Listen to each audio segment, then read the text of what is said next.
नमस्कार, सुप्रभात. मी रुशाली यादव सारंग. आजच्या दिवसातली सर्वात मोठी आणि महत्त्वाची बातमी ती म्हणजे विधान परिषदेच्या 11 जागांसाठी आज मतदान होत आहे. मतांची जुळवाजुळव करण्यासाठी धावाधाव सुरू झालेली आहे. बैठकांचं सत्रही सुरू झालंय.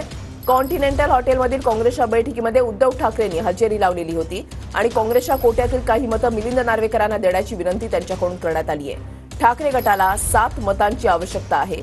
काँग्रेसच्या बैठकीनंतर उद्धव ठाकरेंनी हॉटेल आयटीसी ग्रँडमध्ये ठाकरे गटाची स्वतंत्र बैठक घेतलेली आहे. घडामोडींना वेग आलेला आहे. आज विधान परिषदेच्या 11 जागांसाठी मतदान होणार आहे. ठाकरेंची काँग्रेसच्या बैठकीला काल उपस्थिती होती. मिलिंद नार्वेकर हे ठाकरे गटाकडून उमेदवार आहेत. महाविकास आघाडीचे उमेदवार आहेत. त्यांच्यासाठी काही मतं जी आहेत ती कमी पडतायत, तर ती मतं काँग्रेसच्या कोट्यातून दिली जावी अशी मागणी उद्धव ठाकरे यांच्याकडून करण्यात आलेली आहे. आणि या बैठकीनंतर आयटीसी ग्रँडमध्ये ज्या ठिकाणी ठाकरे गटाचे आमदारांना ठेवण्यात आलेला आहे त्या ठिकाणी जात उद्धव ठाकरे यांनी त्यांची भेट घेतली. आदित्य ठाकरे सुद्धा यावेळेला उपस्थित होते. ही दृश्य आपण पाहताय. हालचालींना वेग आलेला आहे. अगदी काही वेळामध्येच मतदानाला सुरुवात होणार आहे.